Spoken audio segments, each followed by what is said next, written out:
आप लोग बिल्कुल ठीक होंगे।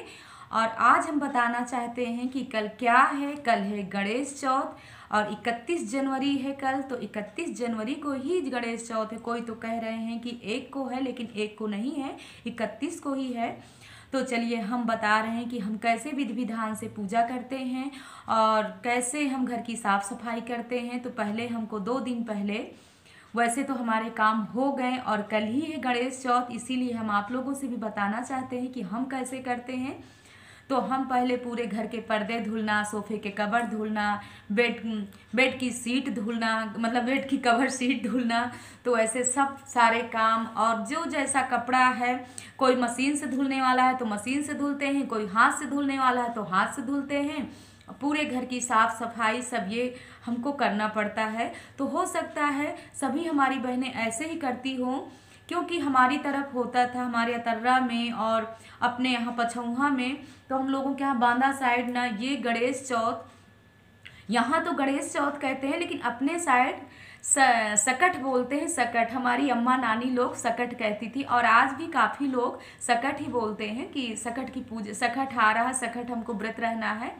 तो चलिए हम बता रहे हैं कि इसमें 2 दिन पहले से तो हमारे घर की साफ़ सफाई, कपड़े वगैरह सब धुलना साफ होता है। इसके बाद हम क्या करते हैं, मतलब गणेश चौथ वाले दिन हम कैसे क्या हमको तैयारी करना है। तो सुबह से पूरे घर की धुलाई शुरू होती है। वो तो मैं कल ही दिखा पाऊंगी आप लोगों को।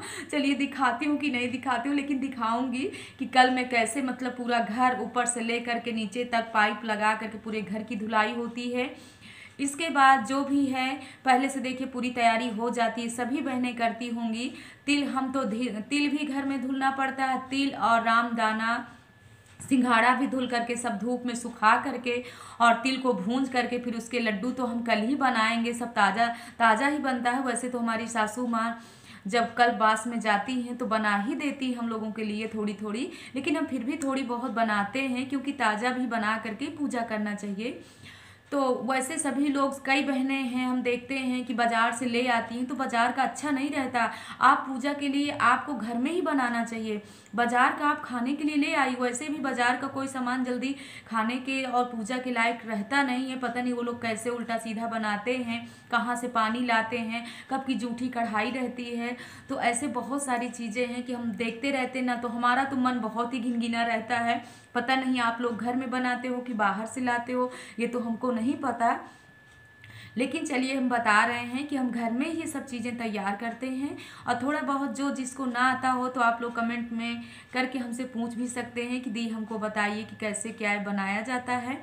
वैसे तो इसको जो है तिली को कढ़ैया में हल्का सा भूंज लीजिए और गुड़ की चाशनी बना करके, जब आपकी चाशनी बिल्कुल चिपकने लगी या पानी में डाल करके, आप पानी में जैसे आप चाशनी को डालेंगी तो वो ऐसे टाइट टाइट होने लगेगा। इसके बाद आप समझ जाएंगी कि गुड़ की चाशनी तैयार हो गई है। तो गुड़ की चाशनी को उतार करके जो तिल आपने भूंज करके रखा उसी को आप डाल दीजिए और अच्छे से ऐसे ऐसे करते रहिए। और फिर इसके बाद आप लड्डू बना लीजिए, बहुत अच्छे लड्डू बन जाते हैं। ऐसे ही रामदाना है, रामदाना को एक एक पहले भूंजिए, भूंजने के बाद उसका लावा जो निकलता है उसको रखते जाइए। जो गुड़ की चाशनी हम बना करके रखते हैं तो वही हम तिल के भी लड्डू बना लेते हैं, उसी में हम रामदाने का भी बना लेते हैं, चाशनी एक ही रहती है। ऐसे आप जो भी लड्डू बनाना चाहें, इसका है लाई का लड्डू है, ऐसे ही बनता है जैसे हम सब सारे लड्डू ऐसे ही बनते हैं। बस रामदाना थोड़ा सा भूंजना पड़ता है, थोड़ी थोड़ी डालिए रामदाना कढ़ैया में। और आपकी कढ़ैया ज़्यादा गर्म ना हो, हल्की गर्म हो। अब बस रामदाना को भूंज भूंज के निकाल लीजिए। इसके बाद जब इतना लावा हो जाता है तभी उसी गुड़ में डाल करके और आप लड्डू बना लीजिए, क्योंकि ठंडा ना होने पाए, गरम ही गरम में लड्डू बनता है अच्छे से। तो यही हम सब आपसे बताना चाहते हैं कि सकट की पूजा में क्या कैसे तैयारी। और वैसे भी जो सिंघाड़ा धुल करके रखते हैं, साफ करके सुखाने के बाद उसको ईमान दस्ता में कूट करके, और चलनी जो आटा वाली होती है उसको साफ करके धूप में दिखाने के बाद जब चलनी सूख जाती है तब उसी आटे को चाल करके, बहुत से लोग मिक्सी में भी पीस सकते हैं। अगर आपका मिक्स जार साफ है, उसमें प्याज लहसुन आपने नहीं किया, तो उसमें भी आप पीस करके आटे को तैयार कर सकते हैं। जो आप सिंघाड़े का आटा आपको तैयार करना है, उसको भी देसी घी में आटे को भूंज करके अच्छे से और भूनने के बाद आप निकाल लीजिए। निकालने के बाद अगर गुड़ का बनाना है, मतलब हलवा बनाना है या शक्कर का बनाना है, तो आप एक कटोरी, जैसे कितना भी, 1 कटोरी आपका आटा है तो 1 ही कटोरी आप उसमें शक्कर डालिए। और डालने के बाद जब हल्की हल्की थोड़ी सी टाइट, मतलब चाशनी बन जाए, तब उसी आटे को पानी में घोल करके और उसी कढ़ाई में डाल दीजिए। तो बहुत ही फर्स्ट क्लास आपका हलवा बनेगा। और हलवा में थाली में देसी घी लगा करके पूरे में, और उसी हलवा को पलट दीजिए। पलटने के बाद आप पूरी थाली में ऐसे फैला दीजिए। फैलाने के बाद 10-15-20 मिनट बाद आप चक्कू से उसको एकदम से कतरे कतरे काट लीजिए। तो जैसे बर्फी के कतरे होते हैं वैसे ही सिंघाड़े के हलवे के कतरे निकल आते हैं। तो वैसे ही बहुत ही टेस्टी। और बहुत से लोग हैं जो गरी का भूरा होता है, गरी का गोला ले करके घिस करके, और उसी गरी को भूरा को ऐसे आप डाल सकते हो उसमें, तो अच्छे से चिपक जाएगा। तो देखने में भी आपकी कतरी बहुत ही सुंदर और बहुत ही टेस्टी बन जाएगी, वो भी सिंघाड़े की। तो ये सब चीज़ें हैं। और बहुत विधि विधान से, अगर पुस्तक है गणेश चौथ की तो आप पुस्तक भी ला सकते हो। हमारे पास तो है कथा की पुस्तक, मैं अभी इसी बार लाई हूँ, तो आप भी मार्केट से ले सकते हो। तो उसमें आप गणेश चौथ की पूजा पाठ का पूरा मतलब विधि विधान से सब लिखा है, कथा का भी सब लिखा हुआ है। तो अब रही तिली की, जो हम तिली का पहाड़ बनाते हैं, तो तिली का पहाड़ जो तिल को कूट करके और उसी में गुड़ मिला करके, तो जो जैसे बहुत लोग कहते हैं कि जिसके पास बेटा है वही ये व्रत को कर सकता है, ऐसा कुछ नहीं है। ये सब अपनी अपनी सोच है। बहुत सारी बहनों से मैंने यही बात सुना कि बेटे वाली माँ ही ये व्रत को कर सकती है। तो गणेश चौथ का व्रत बहुत ही किस्मत, बहुत ही भाग्यशाली लोग इस व्रत को करते हैं। तो हम सब बहनें ही करते हैं। तो हमारी तो पहले अम्मा ना ये व्रत को रखवाना हमको शुरू करवा दी थी। जब मेरी शादी हो गई, काफ़ी समय हो गया, बच्चे भी नहीं हुए थे, तब हम ये व्रत की शुरुआत कर दिए थे। तो व्रत की शुरुआत में ना, जैसे भाई हैं तो भाई का नाम लेकर के ही व्रत को शुरुआत किया जाता। हमारे तो 7 भाई हैं।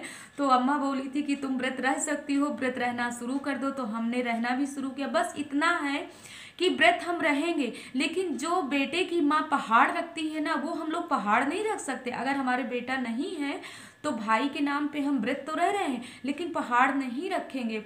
हम सिर्फ पूजा करेंगे। और चंद्रमा माता को, जब चंद्रमा माता निकल आती हैं तो उनको हम अर्घ्य देंगे। अर्घ्य में क्या है, जल में आप चंदन है, हल्दी, रोली सब मिला करके, फूल अक्षत डाल करके अर्घ्य दीजिए। पहले जल का अर्घ्य दीजिए, फिर इसके बाद दूध का अर्घ्य दीजिए। तो ये हम लोग पूजा गणेश जी की वैसे जैसे सभी बहनें करती हैं वैसे हम सब पूजा कर सकते हैं। हल्दी, चंदन, चावल से गणेश भगवान को आरती, पूजा, हवन से सब ऐसे प्रार्थना कर सकते हैं कि हे गणेश भगवान, हे चौथ की चंद्रमा माँ, अभी तक हमारे बच्चे नहीं हैं। अब बच्चे अगर मतलब कोई कोई की है जैसे 3-4 साल 5 साल हो गए हैं, उन बहनों को अभी तक मतलब संतान की प्राप्ति नहीं हुई है, तो वो लोग इस व्रत को करने से माँ भगवती और चंद्रमा माता गणेश भगवान अति प्रसन्न होते हैं। और आप ये करके देखिए, 1-2 साल के अंदर ही ना आपकी गोदी हरी भरी हो जाए। मैंने ऐसे बहुत से लोगों को बताया है और उन्होंने ये व्रत को किया है, उनका सबका पूरा हुआ है। यही जरूरी नहीं है कि बेटा ही हो, बेटी ही हो जाए। आजकल बेटा बेटी में कोई फर्क नहीं है, सब एक बराबर हैं। जैसे भगवान सब एक बराबर है, वैसे बेटा बेटी भी सब एक बराबर हैं। तो ये रही पूरी विधि विधान की कथा। तो जो हम ये तिल को, मैं बता रही थी कि तिल को कूट करके पहाड़ के लिए, तो वो जो जिनके बेटा है वही पहाड़ रख सकती हैं। अब पहाड़ कितना होना चाहिए, कोई कहता है 1.25 किलो, लेकिन 1.25 किलो नहीं तो 1.25 पाव। जिसके ज़्यादा बेटे हैं, मेरे यहाँ तो अम्मा के 7 बेटे थे, तो 1.25 पाव को बना करके तो ढेर सारा पहाड़ हो जाता था। तो जो ये चकला होता है रोटी बेलने वाला, उसी को गोल गोल रख करके उसी में आप गोल चंद्रमा उससे बना लीजिए, चंदन से चंद्रमा बनाइए, फिर उसी पहाड़ को उसी में रखिए और बहुत अच्छे से सजाइए। चलिए, मैं तो पूजा के बाद ही आपको दिखा पाऊंगी कि कैसे मैं सजाती हूँ। जो हमने उबाल करके, गंजी भी उबाल करके धुल करके सब रखना पड़ता है। गंजी 7 गंजी या 4 गंजी आप रखिए, कच्ची और पक्की, उबालने वाली भी कच्ची भी रखिए। सिंघाड़ा खड़ा भी हम रखते हैं, कूटा हुआ तो वो हलवा बन जाता है, लेकिन खड़े सिंघाड़ा भी धुल करके साफ करके 7 या 4 सिंघाड़े। बहुत लोग हैं कि सब सामान 4-4 रखते हैं, लेकिन जो जैसे जिसकी मर्जी हो, आप 7 भी रख सकते हो, आप 4 भी रख सकते हो। अब पूरा सामान जो आपने पकवान बनाया है उसको पूरी तरफ से उसको उसी पहाड़ के अगल बगल आप सजा दीजिए, तो वाकई बहुत ही खूबसूरत वो पहाड़ भी चंद्रमा माता का सज जाता है और गणेश भी भगवान खुश हो जाते हैं। भोग लगाने के लिए पूरा सामान हम सामग्री जो बनाते हैं इतने भाव से वो रख देते हैं। अब ये सब पूजा विधि विधान तो आप लोग सभी जानते होंगे, सभी बहनें हमारी करती भी होंगी। तो चलिए जैसे हम करते हैं वैसे हम आप लोगों को भी बता रहे हैं कि हम सब ऐसे करते हैं। फल भी आप रख सकते हो, जो जैसे है जिसका जितना पास में है आप लोग सब करके पूजा कर सकते हैं, रख सकते हैं। ये हो गया। इसके बाद रही व्रत कैसे रहा जाता है, तो व्रत में है तो मतलब पूरा दिन आप चाय पानी नहीं ले सकते। हम भी ऐसा करते थे, कुछ भी नहीं लेते थे चाय पानी, लेकिन कुछ ना कुछ अब परेशानी हो जाती है, क्योंकि हमारे भी आप तो जानते ही 15-20 ऑपरेशन भी शरीर के हुए हैं और कितने मुश्किलों से बच्चे पाए हैं, तो बहुत सारे कष्ट से। तो भगवान ये नहीं कहते कि इतना कष्ट दे करके कोई भी आप व्रत रहिए। अगर घर का भी काम करना है, पूजा पाठ का भी इतना सब हमको बनाना है, तो कौन करेगा, हम ही को तो करना है। तो हम तो अब तो 11-12 बजे मैं 1 गिलास चाय ले लेती हूँ।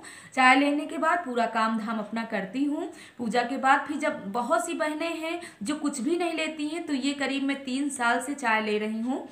तो चाय 1 गिलास अगर हम ले लेते हैं तो हमारा मतलब 9-10 बजे तक वो टाइम पूरा हो जाता है और अच्छे से हम पूजा पाठ का भी सारा सामान इकट्ठा कर सकते हैं और बना भी सकते हैं। और जैसे सर दर्द की परेशानी है और सर दर्द बिना चाय अगर नहीं पिएंगे, सर दर्द शुरू हो गया तो कौन करेगा, वो भी आपको पूरी तैयारी करना है। इसलिए चाय पीना ज़रूरी है। आप कभी अगर ऐसे ही परेशानी है, सर दर्द होता है, तो आप भी 11-12 बजे 1 गिलास कड़क चाय बना करके आप पी सकती हैं। इसके बाद पूजा की तैयारी आप शुरू करिए। तो ऐसे होती है गणेश चौथ, गणेश जी की पूजा और गणेश चंद्रमा की पूजा। तो हमने पूरी विधि विधान आपको बता दिया सभी बहनों को। तो ऐसा कुछ नहीं है, बेटे वाली भी माँ रख सकती है व्रत, तो वो तो करना ही करना है, क्योंकि पता नहीं हम लोगों के यहाँ ना बांदा शायद ये बुंदेलखंड साइड सभी बहनें ये व्रत को करती हैं। तो हमारे यहाँ तो बहुत विधि विधान से इस व्रत को किया जाता है, वैसे हम भी करते हैं। तो आप लोग भी ऐसे ही पूरी तैयारी करिएगा और ऐसे ही व्रत रखिएगा। और जैसे हमने बताया, जिनके बच्चे नहीं हैं वो भी व्रत को कर सकते हैं भाई, अपने भाइयों का नाम लेकर के। तो हो सकता है मेरा काफ़ी लंबा ब्लॉग हो जाए, तो अब आप लोगों से मैं ज़्यादा बात नहीं करूँगी। और आप सब लोग ऐसे ही प्रेम से विधि पूर्वक पूजा पाठ करिए। और कई बहनें हैं जो सोचती हैं कि ऐसा करने से क्या ऐसा होता है, क्या इन चीज़ों की प्राप्ति होती है, जैसे कि हमने बताया। तो हमने किया है, हमने भी 14 साल बाद हमने बच्चे को पाया है। तो हमने सब कुछ ऐसे विधि विधान से किया है और आज माँ भगवती गणेश जी हमको सब कुछ दिए। इसीलिए हम आपसे भी बताना चाहते हैं कि आप लोग भी ऐसे ही करिए विधि विधान से जैसे हमने बताया। तो अवश्य एक दिन गणेश भगवान आज चंद्रदेव जरूर प्रसन्न होंगे और वो सब आपकी जितनी भी इच्छाएं हैं सब पूरी होंगी। तो चलिए यहीं पे अब वीडियो को मैं एंड कर रही हूँ। अब मिलते हैं आप लोगों से नेक्स्ट वीडियो में, तब तक के लिए जय माता की।